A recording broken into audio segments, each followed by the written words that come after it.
पर है, वो इंसान जिसने रिस्क को सिर्फ चार्ट पर नहीं जिंदगी में झेला है। और उसी ने लिखी है एक ऐसी किताब जिसे पढ़कर आप सिर्फ रिस्क नहीं समझते, आप खुद को समझते हैं। और आज हम इस किताब के वो 15 हार्डकोर ट्रेडिंग रूल्स आपके सामने ला रहे हैं, एक एक करके आसान भाषा में, लेकिन बिना एक भी सच छुपाए। लेकिन सावधान दोस्तों, ये द रिस्क ऑफ ट्रेडिंग किताब के 15 रूल्स कोई आम रूल्स नहीं है। अगर आपने इनमें से एक भी रूल मिस किया तो आप वो नहीं जान पाएंगे जो आप सच में जानना चाहते हैं, क्योंकि हर रूल अगले रूल की चाबी है। तो इस ऑडियो को स्किप करने की गलती मत करिएगा, क्योंकि अब खेल नहीं, ये ट्रेडिंग रिस्क के असली रूल्स का युद्ध है। तो चलिए पहला रूल का दरवाजा खोलते हैं। तो दोस्तों, माइकल टोमा का पहला रूल कहता है, plan your loss before you place your trade. अब आप सोच रहे होंगे, लॉस की प्लानिंग, मैं तो जीतने आया हूँ। लेकिन यही सबसे बड़ी गलतफहमी है। हर ट्रेडर सिर्फ प्रॉफिट के बारे में सोचता है, लेकिन प्रो ट्रेडर हार के लिए पहले से तैयार होता है। माइकल टोमा ने एक जगह लिखा है, risk management is not about avoiding risk, it's about preparing for when the risk becomes reality. यानी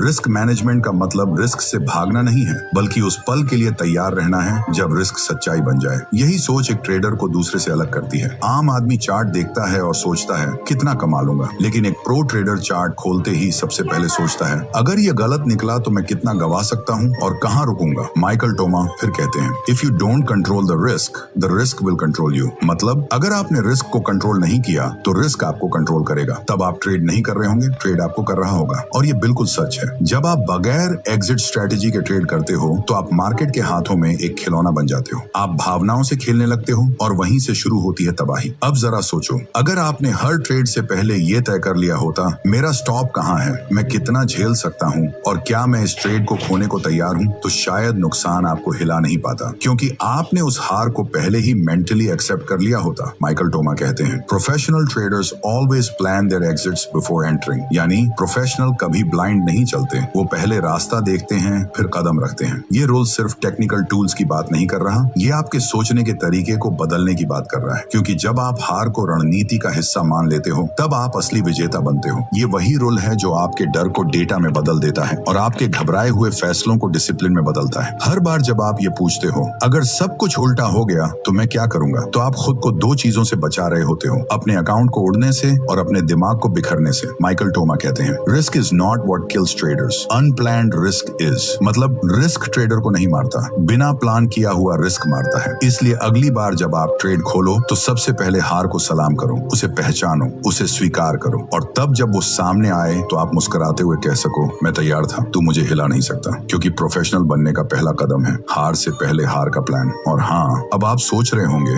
अगर पहला रूल इतना गहरा है तो बाकी क्या आग लगाएंगे। तो दोस्तों, ये तो बस शुरुआत थी। अगला रूल आपके अंदर बैठे उस ट्रेडर को झकझोर देगा जो हर बार फीलिंग से ट्रेड करता है और फिर पछताता है। हर रूल अगले रूल की चाबी है। तो आगे बढ़ते रहो, क्योंकि अभी असली सीख बाकी है। तो दोस्तों, माइकल टोमा का दूसरा रूल आपके ट्रेडिंग की सबसे खतरनाक आदत पर वार करता है, इमोशनल ट्रेडिंग। उन्होंने साफ लिखा है, feelings are never consistent, systems are. यानी आपकी भावनाएं कभी स्थिर नहीं होती, लेकिन सिस्टम हमेशा होते हैं। जब आप फीलिंग से ट्रेड करते हो तो आप हर बार एक अलग इंसान होते हो। कभी डरते हो, कभी लालच में आ जाते हो, कभी जोश में, और कभी पूरी तरह टूट जाते हो। हर बार एक नया मूड, हर बार एक नया डिसीजन, हर बार एक नया नुकसान। माइकल टोमा कहते हैं कि एक असली ट्रेडर वो नहीं होता जो हर ट्रेड जीतता है, बल्कि वो होता है जो हर बार एक सिस्टम के अंदर ट्रेड करता है, एक ऐसे प्रोसेस के अंदर जो हर परिस्थिति में बदलता नहीं बल्कि टिकता है। If your trades are based on feelings, then your results will be just as unstable. यानी अगर आपके ट्रेड आपकी भावनाओं पर टिके हैं तो आपके नतीजे भी कभी स्थिर नहीं होंगे। अब जरा सोचो, कितनी बार आपने बिना सोचे एंट्री ली सिर्फ इसलिए कि लगा ये अभी भागेगा, या फिर बिना वजह एग्जिट कर दिया क्योंकि डर लग रहा था, या फिर घाटा बढ़ने पर दुगना लगा दिया कि शायद अब रिवर्स हो जाए। भाई, वो आप नहीं थे, वो आपकी फीलिंग्स थी जो एकदम लाइव मार्केट में पैनिक होकर ट्रिगर दबा रही थी। माइकल टोमा मानते हैं कि ट्रेडिंग के समय आप सिर्फ दो लोगों में से एक बन सकते हो, वो जो एक सिस्टम से चलता है